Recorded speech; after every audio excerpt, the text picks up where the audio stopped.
Vernon, and so Dr. Vernon is Dr. Cheng actually. So is a hospital physician who earned his BS in biology from Southern Adventist University and then went on to complete his MD at Loma Linda University.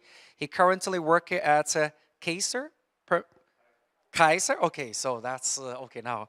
Kaiser Permanente and okay, it's a hard word. Okay, so okay now Emory University. Okay, so okay, that's okay. Sorry for that. So, okay, healthcare caring for patients in the greater metro Atlanta area.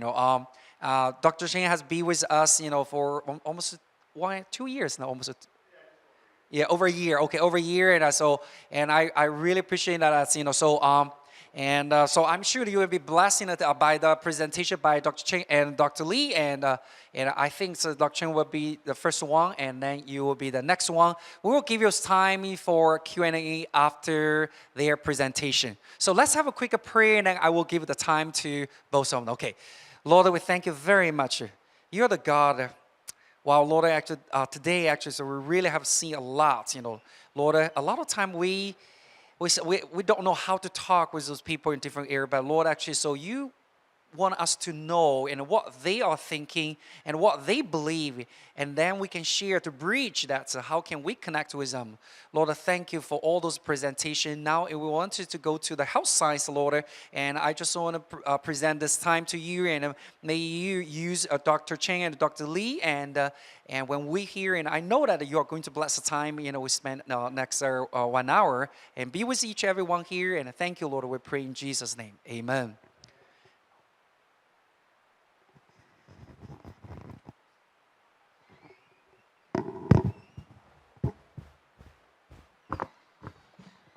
Okay. Well, good evening. I can see that these are the true faithful, the ones that have the ones that have stuck through to the very end. I'll try to keep this as simple as I can. Right. I appreciate all of you being here. My goal is to give a very simplified overview of what I know of our health system, and to also provide the framework for why I believe in creation, and that we are designed by our Heavenly Father. Right. So first is this is a case study of. What I'm using is a case study of the human response to disease, right? Oh, sorry, yeah. So, our body does so many different functions, right? That I figured I would narrow it down to one specific system because to show just the complexity involved in it. Cannot be explained by just spontaneous generation. This is something that had to have been thought out and put together in order for our bodies to function. So what I'll be providing is an overview of the intricate and complex systems involved in human immunity to disease. And then I want to make sure that I'll let you know this is very simplified. It is there are much more orders of magnitude of complexity, in the functioning of our bodies, right? But just in looking at an overview, we can see just how well we work, right? So, because there are numerous specialized cells, hormones that all coordinate our immune response. So, the main thing is that these strategies that the body incorporates, they use it for defense against disease. And when you see how well the body actually defends against disease, in my opinion, it cannot be explained by just spontaneous generation, but provides evidence for a divine creator. So I'm going to give you a perspective of the immune system and what we know so far. So first, the definition. It's an integrated body system of organs, tissues, and cells and cell products that allows us to differentiate between self and non-self, right? With the main thing that self is safe, and then we also need to determine which non-self is benign or safe, and which ones are not safe. Okay, so so this represents the body's defense against things such as organisms, bacteria, viruses, malfunctioning cells. Those are cells that are cancerous. You know, because remember, once your cells are no longer and become cancerous or foreign, right? You have to be able to identify there's something wrong. You know, so so that abnormal cell can be expelled from the body, right? And then as well as foreign particles, right? You know, it's not just living things that can cause problems. It's proteins, pollen, you know, chemicals. So, so where's the immune system located? It's sort of a system that encompasses the whole body, right? So we have numerous immune cells, known primarily that we call white blood cells, that circulate throughout the body, you know, in our lymph, connective tissues, right? And also they're located, and we have little nodules in different areas. Think of them like gateways, right? That are called lymph nodes, right? And those are located throughout the whole body in specific areas, right? You can sort of call them gatekeepers. And then you have larger parts of the immune system, larger organs that create parts of the immune system. So I broke it down into a more simple form. All right, there's a lot of overlap between these three immune organs. So first one being the bone marrow, where primarily all your white blood cells are made. Okay, and a lot of times when they come out from the bone marrow, they're infants. They don't know much, so they're educated in the thymus. Right, the thymus is an organ that's located right in the middle of your chest, right? And they sort of educate the white blood cells into different types, give them their jobs. And then the spleen is sort of where they congregate before they are sent out to different parts of the body, right? So how would we classify the immune system? So first we have, you know, overall immunity, and then we have what we call innate immunity and adaptive. Innate means that it's fixed. It doesn't change much. It can't adapt to anything. So those are like walls, you know, walls, stomach acid, sweat, tears. They all contain substances that prevent bacteria and other things from invading the body, okay? So those are our first line of defense, okay? Then you have your adaptive immunity, all right? And then it can be further subdivided into, you know, natural adaptations and artificial. So natural are like things that occur naturally to us. So, and that can be further broken down to passive and active. Passive being we already have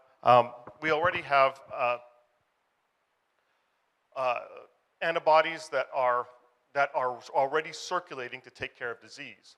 So natural would be like the passage of antibodies.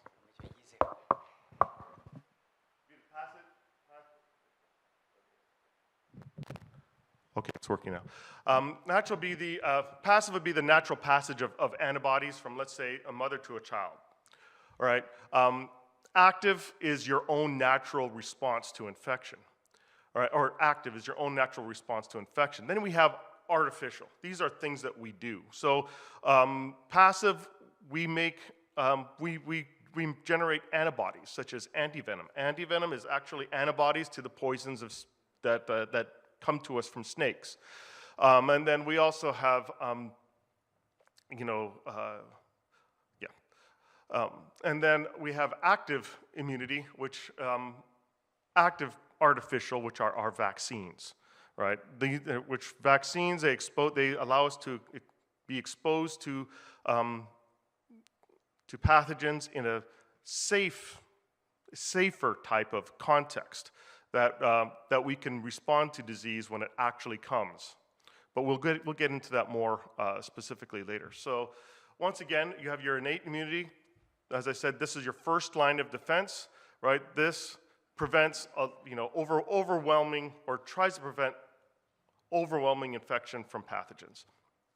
All right, so mucus contains lysozyme, contains chemicals that destroy viruses and bacteria. Cough allows us to expel viruses and bacteria from our body.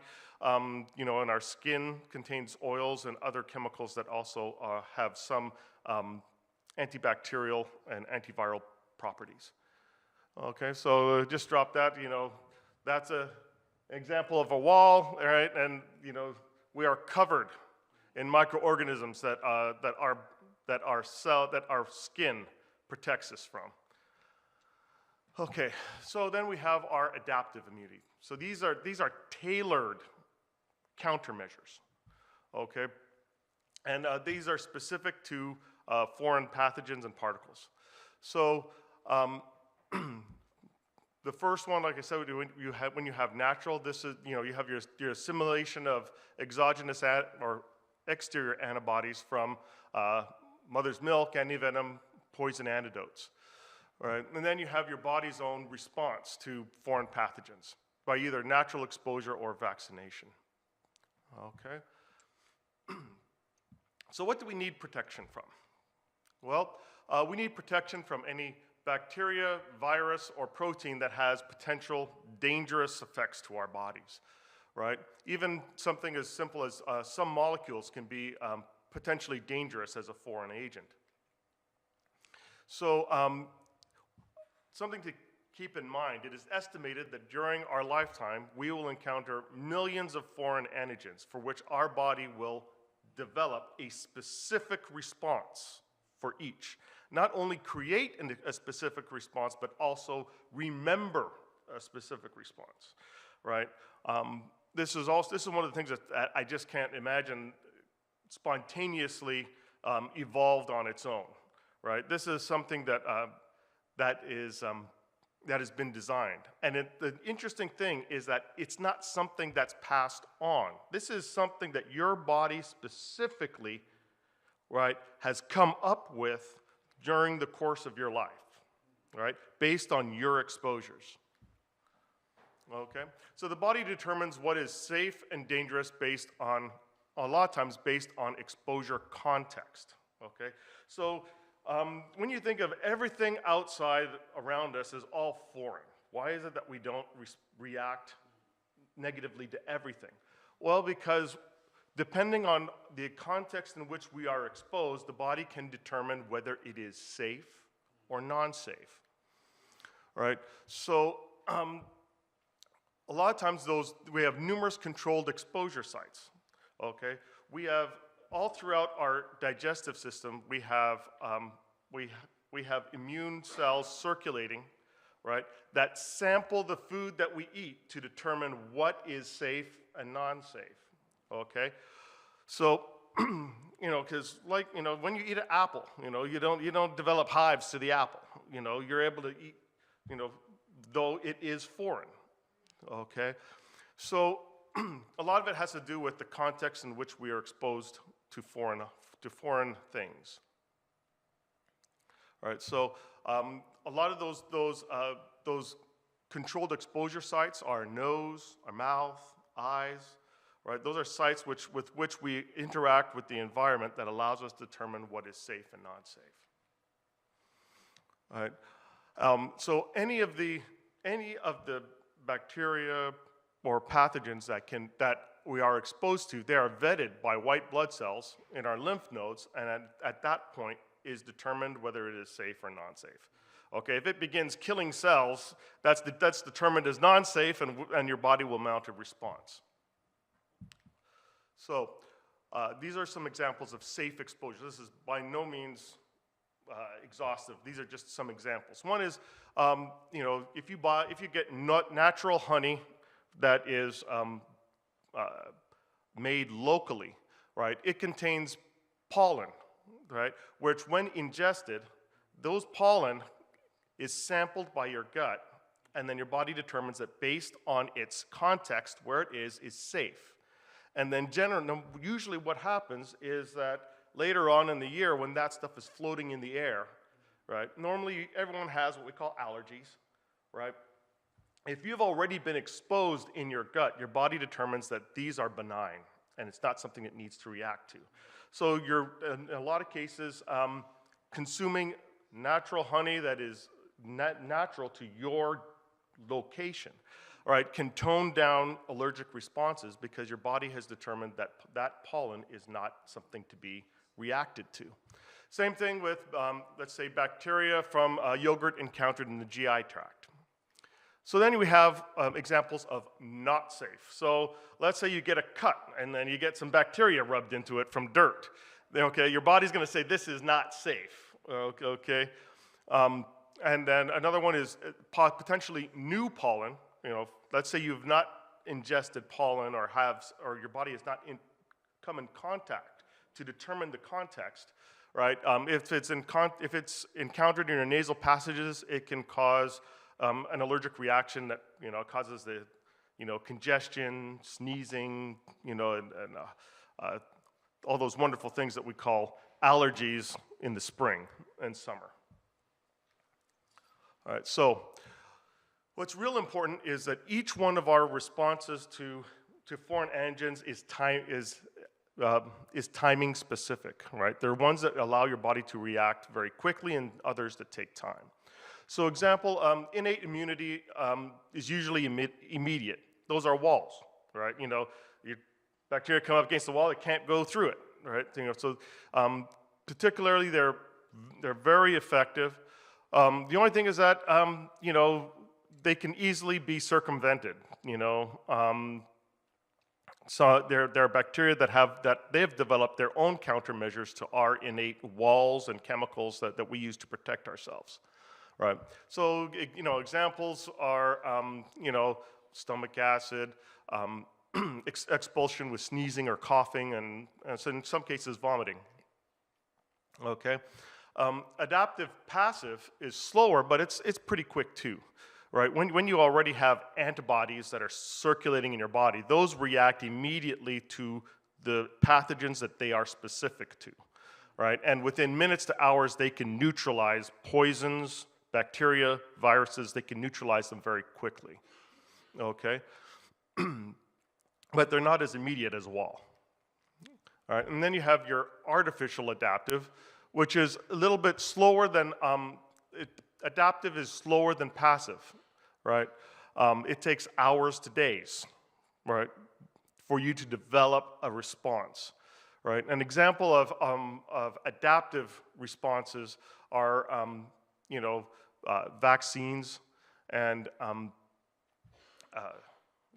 are vaccines and response to the actual pathogen. So, and then natural adaptive is by far, once again, the slowest. The humoral response can take up to 14 days. So when you come in contact to a foreign object that you've never encountered before, all right, to give an example, that foreign object has got to be broken down into its subcomponents, has got to be presented to each one of those subcomponents have got to be presented to specific immune cells, which determine biochemical bonds. And then at that point, the ones that form the strongest biochemical bonds are then formed into antibodies. And then after that, those antibodies have got to be mass produced to billions of antibodies, which then circle the body. All right? So there are a lot of steps that have to occur in order to develop a response. But once you have encountered, the reason why you're able to respond faster is because your body keeps a library of every single one that you have encountered, right? And that library allows it to say, oh, I know this, and then quickly make millions of antibodies within hours, okay? So I wanted to say that we're truly fearfully and wonderfully made, because when you think about this, okay, billion-dollar research labs take years to develop vaccines against novel infections, okay? With state-of-the-art labs, we were able to develop a vaccine against COVID-19, and it took a year, okay? Prior to that, the fastest vaccine we had developed was mumps, which took 4 years to develop, Okay, so when you look at that, our bodies every day are doing the same thing in as little as 14 days. Okay, so so once again, it's a testament to how well our bodies are made. This is not something that I believe could be, spontaneously generate, right? And even given billions of years, I don't think it could be done. Okay, so, but the caveat I need to give is that it's provided we're able to survive that long. As, you think 14 days is fast, but when you have an infection, you have to survive 14 days. Okay, so to give an example, pathogenic bacteria grow extremely fast. They double in 4 to 20 minutes. So if you had one bacteria in your body, within 2 hours, that one bacteria has become 1 billion. All right. So as you can see, it can quickly overwhelm our innate defenses, which in the past, diseases have killed millions of people just because, our bodies have not been fast enough to develop countermeasures. All right. So. And I mentioned that earlier. So, to give I want to give you just an idea of disease in terms of infection. You have an infection and you have your immunity. It's a balancing act, right? And the amount of infection is based on how much bacteria or virus that you come in contact with times the virulence, how dangerous it is. So. If you have a really dangerous bacteria, as many as one can be very dangerous. Like tuberculosis, one bacteria is infective, okay? As opposed to E. coli, which it takes a few million. It's not innately virulent, right? But if you have a whole lot of them around at one time, it's going to cause you some trouble, okay? So. I want to give you an idea of the effects of immune system functioning. When it's functioning good, you have some beneficial effects. One is that it protects you from invaders, elimination of altered or damaged self. But it also has some detrimental effects, right? Immune system functioning can cause discomfort from collateral damage, which is known as inflammation. All right, as well as that inflammation also causes damage to self, and in some cases you can develop hypersensitivity and autoimmunity. Okay, so these effects are modulated, right? Much of our immune system functioning may be modified by adequate exposure to local antigens in appropriate contexts. So when you think about it, in this modern life, right, a lot of times we have eliminated areas in which we can be exposed to local antigens. So when you think about it, what do we eat? A lot of times we eat processed food. Is that food grown locally? No, a lot of times it's grown halfway across the world. So all the antigens that are on that food are from Mexico. Or from China, right? Which now your body has developed, I know this, but it's like, but I never encounter it, right? One of the best movements that has occurred recently within the last 10 to 15 years has been the farm to table, where people are consuming locally grown fruits and vegetables. The other thing is, when you go to the grocery store, everything that comes from a box that's been sterilized, okay? I mean, you think, yeah, sterilization is a good thing. It means you don't encounter bacteria. Yeah, you don't, but then what happens when you do, right? you have no way to react to it, right? We as much as we'd like to live in an antiseptic environment, an antiseptic environment is not what our bodies were meant to live in. In fact, it's been shown that living in an antiseptic environment leads to actual autoimmunity because your body, it has this wonderful system that's not being used, and it's looking for things to do. So the idle immune system gets into trouble. Okay. So, so by interacting with our local environment, eating local fruits and vegetables, right, it educates our immune system to knowing what is benign versus what is dangerous or virulent, by which we learn to have measured and appropriate responses, right? So as I said earlier, the lack of immune system education leads to complications. The idle immune system is a terrible thing. So these complications are known as hypersensitivity, for which we have an overly aggressive response to benign substances, right? And that results in inflammation and damage to your body, right? And then it also leads to autoimmunity, where now, it's beginning to fight with itself. Things that are, it's now identifying yourself as dangerous, right? Which is not a good thing. So, as I said, adequate education is important. So, our body does not react to food. That's because we've been educated our body's been educated that it's safe. We learned that the body knows the difference between self and others, right? And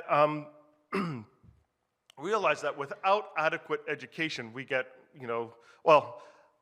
education can also cause issues because for transplant patients, because remember, transplant is not self.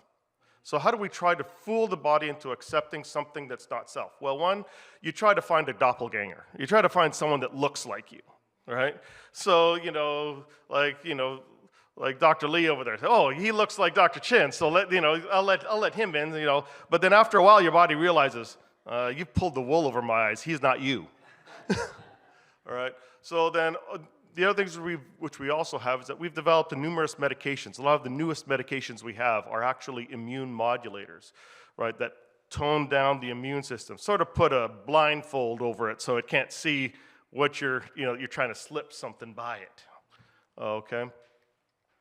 So in general, you need to realize the immune system is extremely difficult to fool, okay? So one of the most important tools for immunity is inflammation, right? And it has many beneficial effects. One is once an area gets inflamed, it signals to your body to bring in more white blood cells, bring in the troops, bring them in, right? It also, allows your cell walls to create openings so that your body cells can move in. But conversely, it also creates problems because bacteria can also come in through those same openings. All right? It allows for damaged tissue to heal and repair itself, and allows for damaged components to be removed. Right? Now, there are also detrimental effects of inflammation. Right? It causes pain. That's why the best painkillers are anti-inflammatories. What do you do when when you stub your foot and it's swollen? You take some aspirin or you take some ibuprofen. What does that do? That takes away the inflammation and takes away the pain. So, prolonged inflammation can cause permanent damage, right? And causes chronic pain. And then chronic stress can wear out, the chronic stress from inflammation wears out the body, using up vital resources and preventing your ability to respond to other diseases and other antigens that you may come in contact with, right? The other thing is that prolonged inflammation can lead to cancer, heart disease, arthritis, and a number of other diseases just because of its chronicity, right? The constant active state of vigilance, right, that stress can lead to all these issues. So how do we manage inflammation? Well, first is you need to manage your health, right? By eating a balanced diet, right, of both raw and locally produced fruits and vegetables is very important for educating our immune system. Focus on mental well-being is extremely important because increased stress from anxiety leads to increased reactivity and leads to inflammation and pain. It is shown that our our mental focus and well-being, all right, impacts our sensation of pain. All right, depressed people feel their pain far more intensely than those that are not. The other thing is limit activities that can result in injury. Injury can cause lots of issues to our health. And then the other thing is preventive health, such as routine vaccinations, and like I said, exposure to your local surroundings. So the other thing is that when you do have disease, you need to also look for appropriate medication to manage your disease process, because things like elevated blood sugars cause constant permanent inflammation, which leads to disease, which is primarily why diabetics are especially prone to heart disease. And then the other thing is you also look for immune modulators for disorders such as rheumatoid arthritis, lupus, or psoriasis. Okay, this can be a quick primer on vaccination. So we have a lot of different vaccine types. The main goal of vaccines is to expose your body to a given pathogen in a controlled context, such that you develop the response, but not the disease. Okay? So we do this through numerous methods. So the first is inactivated. So that is, you actually take the actual virus or bacteria, throw them in acid to kill them all, and then expose it to the body. All these bacteria are dead, so you should be able to develop antibodies. That's inactivated. So the examples are, we have flu vaccines, hepatitis A, polio, and rabies. Those are all inactivated viruses, or inactivated virus vaccines. Then we have live attenuated. These are pathogens that are still alive, but we've injured them enough so they can't hurt you. So it's like you've taken the bacteria and you've tied its arm behind its back, So now, you get exposed to him, but he can't hurt you, okay? And examples of live attenuated are measles, mumps, rubella, smallpox, and chickenpox. Then we have, these ones are newer ones, which are what we call messenger RNA vaccines. These are ones where we have broken down the pathogen to their genetic origins and then taken the program to actually make a specific antigen or a specific component of that virus or bacteria and allow our bodies to create antibodies to it. All right, so it's highly specific. Okay, and an example of that is COVID-19. All right, our COVID-19 viruses are made from messenger RNA.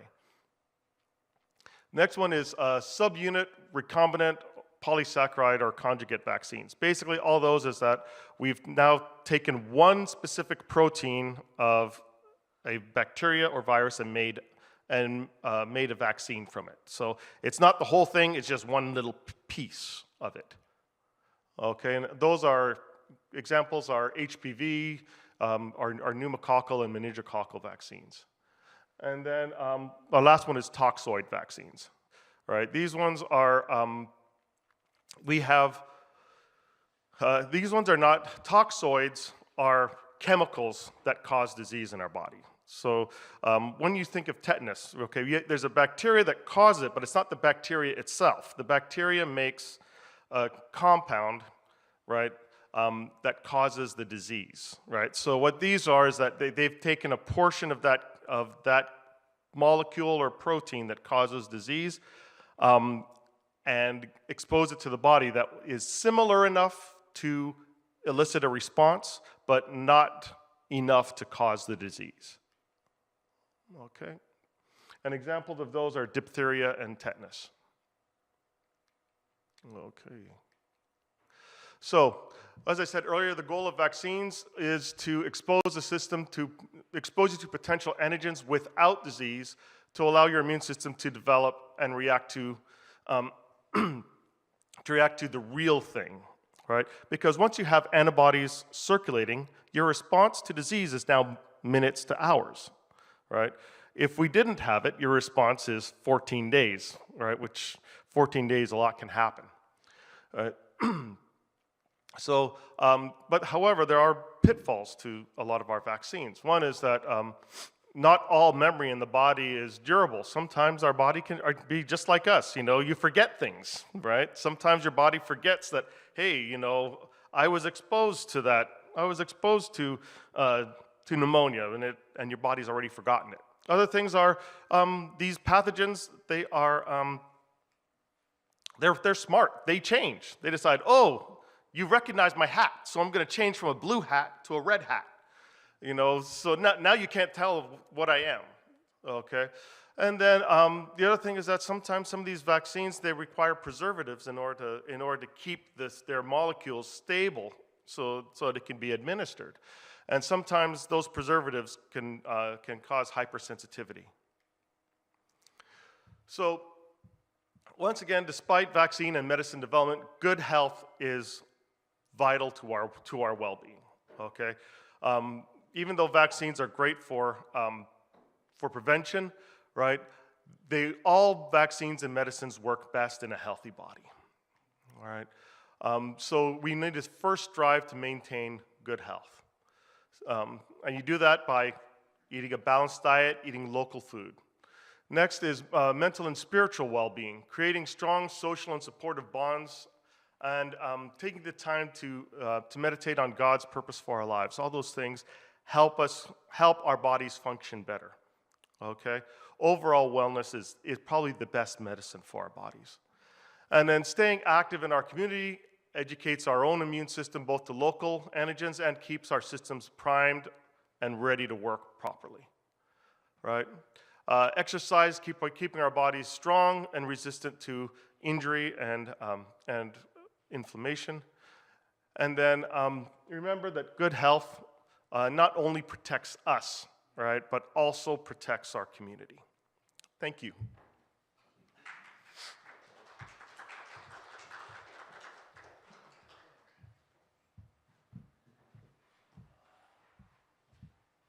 Got the next slide going? Click it. Oh.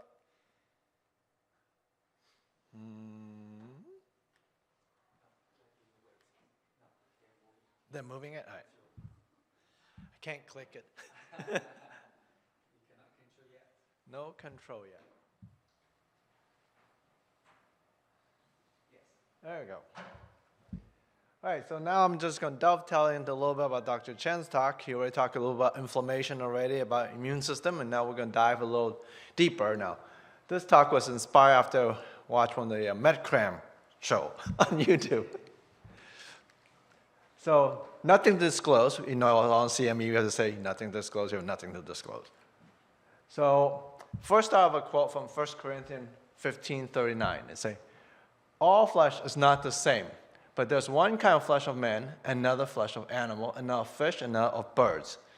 We'll dive into why this is interesting. Because when you look at meat, it looks like meat, right?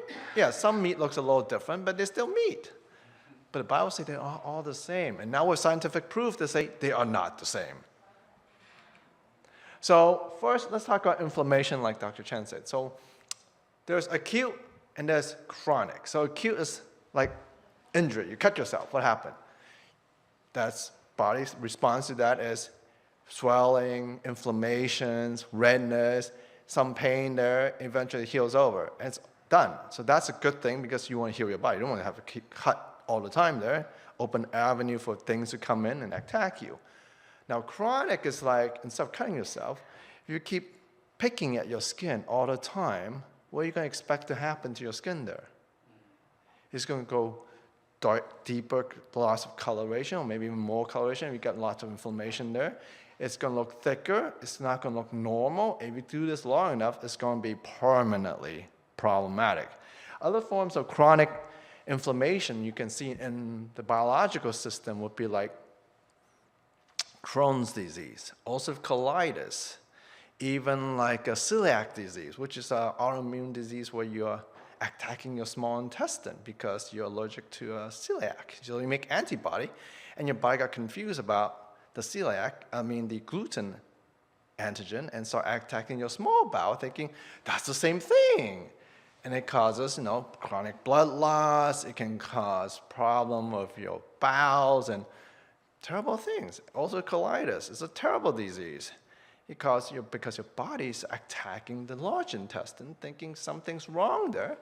And you got horrible pain, diarrhea all the time, bloody stool. You can even cause death if it's not controlled well because it's just a mess. So when inflammation becomes chronic, it is not good for you. And that's why we have all these medicines trying to control chronic inflammation. All right, so my talk now is about sialic acid, which I didn't study very much in medical school. It's a very small compound. So according to the frontier medicine, this is their definition, what it does. Sialic acid is a 9-carbon atom sugar that present as a terminal residual of glycoprotein. So these are sugar protein things, or glycolipids on the cell surface that's secreted.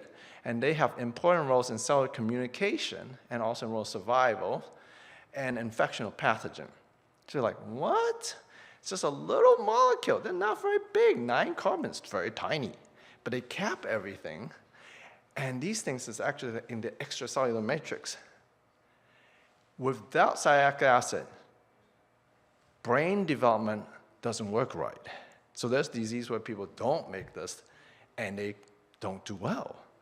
If you make too much of it because you don't lack the compound to break it down, it also causes you to be retarded. So something to think about. This is important stuff. It's not very big at all. So sialic acid is the terminal glycan chain for these guys, and it's on all the animal cells. The most common type found in mammal is the nu5AC. And sialic acid is uniquely mammal, but some proteac has it too, but not as much. And you can see that actually there's a subtype of this one. Sialic acids have 50 different types. Another one is called nu5GC, and that's only in red meat and dairy products. The major of sialic acid and glycans to differentiate cell type is to help the innate immune system discriminate between self and non-self also. As a result, different tissue express tens to hundreds of millions of glycan chains that are capped by the sialic acid. And this is where from medical hypothesis, that's back in 2021. So these are a representation of what the sialic acid cap looks like. So you look at it, each cell, they're capped by mannose, and insects don't even have those nu5AC or nu5GC on them. Non-human mammals, you see that they have some 5AC, but also have some 5GC. Now, plants doesn't have any of that. Human, look at that. They don't have anything but 5AC. So, what happens if we do something that has 5GC in it? So, this is the structure. You look at that. It's not very different, is it? This is the 5GC on the middle, and the 5AC is on the right side of the screen. It's only missing an OH molecule on one side. That's it. Not very different there. So, but it makes a whole difference to the immune system. Because, as we said earlier, the human body, we don't have anything but nu5AC. So, because we lack the enzyme to convert that. So by age 5, you already have antibody to 5GC. And we ought to talk about that. Antibody causes inflammation. So how does this thing happen now? So this is these guys back in 2008, 2007. They suggested that eating food with 5GC can cause incorporation into the human cell in the epithelial and the endothelia. Those are important places. We don't necessarily want these things to be there necessary. And then here in the Journal of Biological Chemistry, they demonstrated in 2005 by high-performance liquid chromatography that if you eat things with 5GC in it, it incorporates into the cell of the human body, and they could actually demonstrate that in the lab tube. Next is risk of eating things with 5-GC in it. So it can cause chronic inflammation, increased cancer and tissue inflammation. This is from the Frontier Immunology.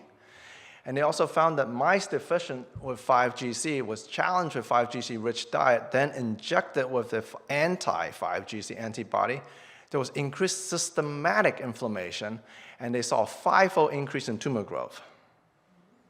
So that's something to pause about. And then this is an interesting one here. This is from the French study. 16,000 adults record 6 different diet records, and they break down the GC amount in the diet, and chicken and fish has no 5-GC. And there's a trend that taking in more 5-GC increases the risk of seeing more 5-GC in the serum. So that's a new study that came in 2020.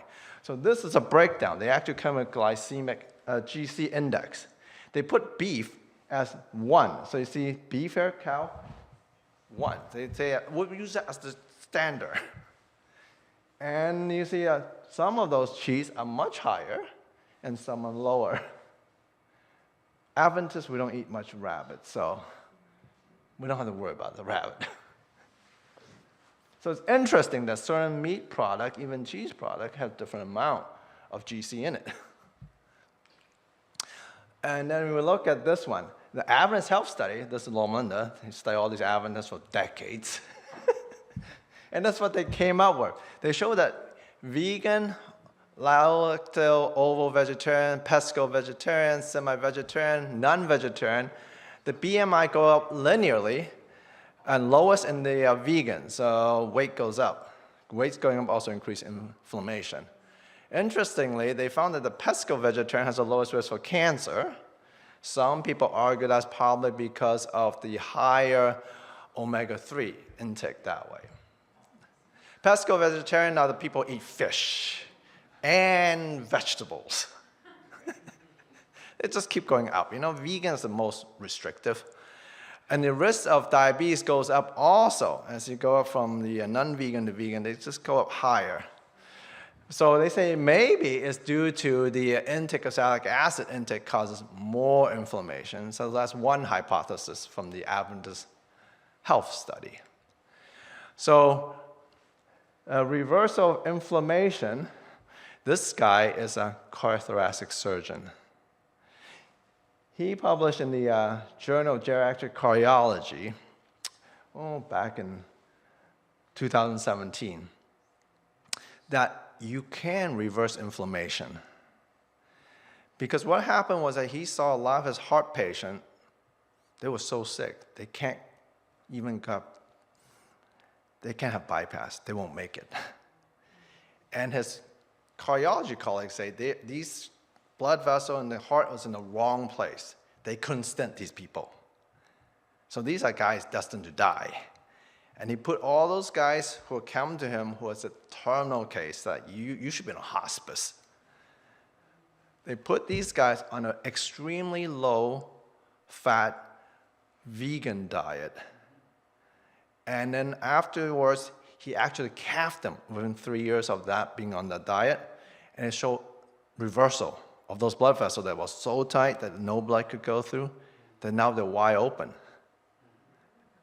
But it is a hard diet.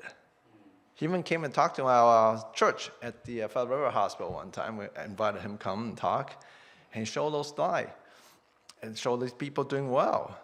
But he said his diet required you to be vegan, no animal protein and no fat. You don't even cook with fat. But it can be done. The body's a marvelous thing. God made a marvelous, marvelous piece of work that even things that we say, this cannot happen, it can reverse itself. But that's just decrease the inflammation part of it. That helps. And also, if you look at it, there's the outside world has also been now telling us that plant-based diet may be the best for your health, but also for the world. And that's not even from Adventists. This is from the World Health Organization. They published that article about 4 years ago that say, plant-based diet is better for the whole environment and also for human health. because of how bad things are going in the farm industries and things like that. And then if you read the World Cancer Institute Foundation studies, they couple this publishing every 10 years, they update it. So last update was about 2018. They say stuff like a diet based on plants, nuts, beans, and polyunsaturated fat, those type of things, what will increase your likelihood not to get cancer. Because those things all kind of decrease your inflammation. Because when you eat a lot of these 5GC rich food, your body incorporate this and present it into your endothelium. And they find a higher concentration of 5GC in cancer cells and also in atherosclerotic tissue. That these inflammations going on, your body's attacking it, is causing more issues going on, which is detrimental for good health. So I'll end with this one, a quote from Ezekiel 36:26 to say, I will give you a new heart and put new spirit within you. Because for us, we're not only fighting to try to keep our body healthy, but also more important, we need to keep our spiritual life healthy. And that's a work of God. And he's a great physician. We're just mild disciple of him in the health industry. But the most important physician is God. Because our spiritual life influences how we live our life with each other and with ourselves. Because spirituality, in the very beginning of medicine, is both physical and spiritual together. But through the Industrial Revolution, the scientific revolution came, we have separated the two. But really, in the very beginning, the role of the priest was both spiritual and also physical. And we're not having enough emphasis on spirituality. But the spirituality of health is a determinant how we experience disease, how we think about it. Because your relationship with God actually affects health positively. There's multiple articles that say people go to church have lower blood pressure, to lower depression. And part of it, they speculate, is because you believe in a higher power. You believe there's someone for you, that you're not alone. And you have a community of people that believe in the same thing, helping each other. That's why there's like the blue zone thing. You know, the blue zone people, they study all these people. These are people who live over 100 years old in communities. And there's 5 different community study, and one was in Loma Linda. And part of the study they say is that believing in creation, believing in God, has a positive influence on your life. But also having a strong connection with each other also increases positivity. Because all these things, I think, is part like Vernon said, it's for good health. Because it decreases your inflammation, it decreases your mental health state. It helps you to know that we have a God that loves us. Because when we have that belief system, we know that in our heart, we're less stressed out about what to do about our future. Because we can trust a God who's with us in the past, who's going to be with us in the present, who's going to lead us in the future. So I just end up with the thing that just remember that God is the most important part in our health and our equation. And special thanks to Matt Cram because they inspired me to look at sialic acid.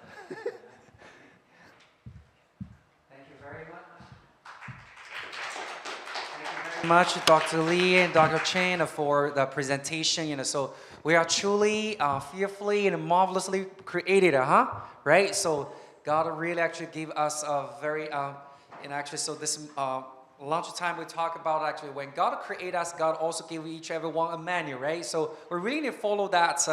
It's kind of manual, and how we can live a healthy life, how can really actually be his representative in this world. So, and I will leave some time, I think, in a way, a little bit early, so we can have about 10 minutes to have a Q&A. And so, do you guys have any question for Dr. Chen and Dr. Lee? And so, and I think, can you guys back to that? Anyone have any questions?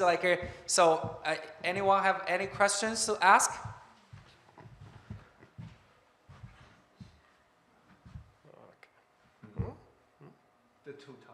Too tired. But you're good, okay? You're good. Okay, yes. Okay, Okay, those kind of Kevin, we questions. do have you see. In response to the lecture on inflammation, a lot of people who struggle with, wanting to live with a vegetarian diet, they struggle with they ask the question, where am I going to get all my protein from? Like if I don't eat meat or whatnot. What would you say in response to that? And would the benefits from less inflammation, would that be better or worse? Well, you go first with that. I'll try to tackle that. Okay, so when you actually say where you can get the protein from, you actually, in the American diet, we have too much protein. So if you look at, say, the energy bar or the protein bar you drink or the protein shake, most of them have more than 15 grams of protein in one serving already.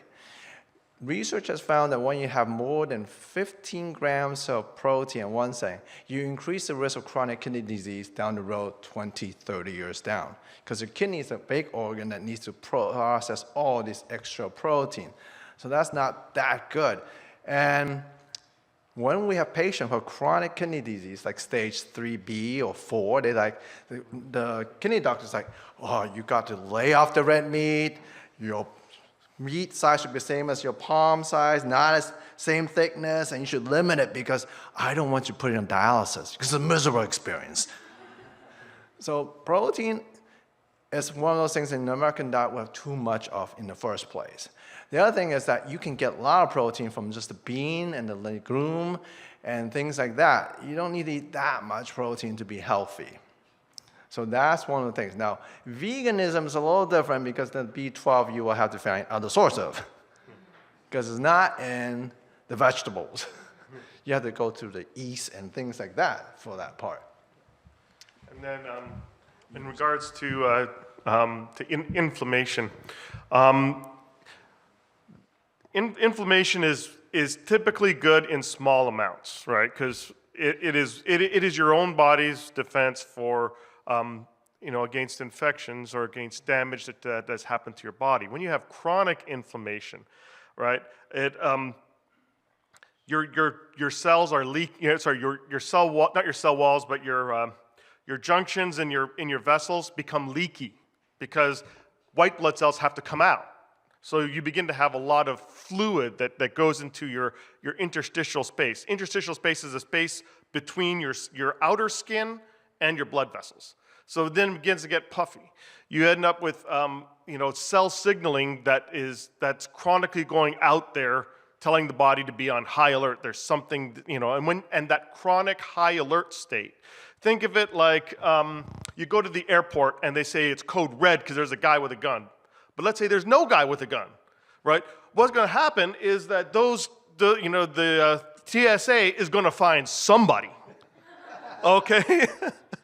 and it may not be the real terrorist, okay? That's how your body works. When it sits at a heightened state, it is looking for anything. And anything that looks remotely different. Like what you said with the glycolic acids. Anything that looks there, it will react to, right? And those reactions lead to cancer, heart disease, and a multitude of disorders, right? So definitely you don't want chronic inflammation. Some sources of information say that under normal circumstances, you don't need much protein, but after physical exertion, because excess muscle tissue has been broken down, that the body goes into a catabolic state unless it has a replacement of protein to replenish that breakdown plus a rebuilding.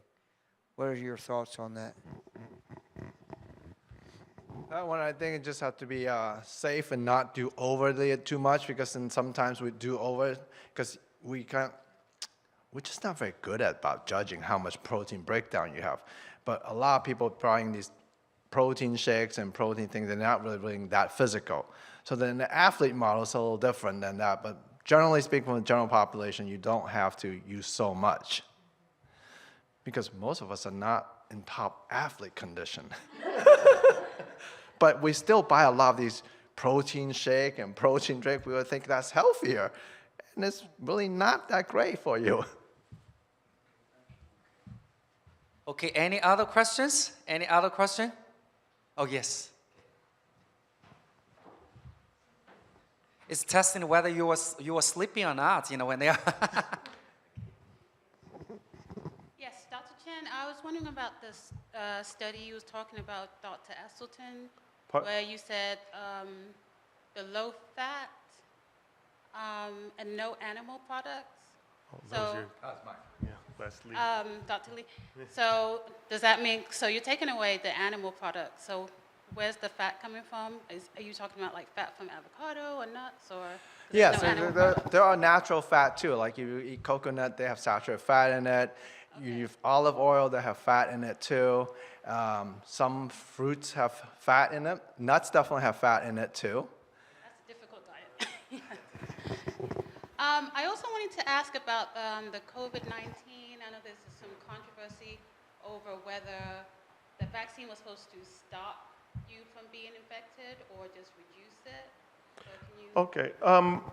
Remember that once again,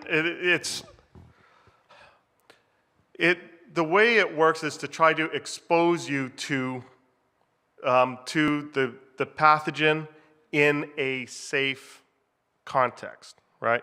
Now, albeit it all hinges on your body's ability to react, right? If you are already sick, right, your body may not form a strong enough immunity, right, which still limits you, which still can lead you to infection. The other thing too is that remember the slide. Can you pull up the slide with the balance, and right, where they see the triangle. Remember that the size of the amount of disease, right, is based on the bolus of infection times virulence. Just because you got the vaccine, if you go into a room with a ton of people with COVID-19, your bolus could be so high, you could be exposed to trillions of viral particles at one time that it even overwhelms your immunity's ability to respond. Because now you've put yourself in that you're so horrendously outnumbered that your body can't possibly survive, right? So yeah, so so when you think about it, you need to think about okay, number one, am I healthy? If you're healthy, you'll probably form a really good response, and also realize that after you get the vaccine, the reason why you sometimes feel sick and febrile is not because you got the disease, is because at that point your body is priming itself, right? Your factory is working, right? Sometimes I remember my wife's parents, when she got the vaccine, they thought they got the placebo because they didn't get the fever and the body aches, but in general, that is an evidence that your body's working, right? Not everyone develops those things, but when it is, that is your body priming itself for response to the real thing, okay?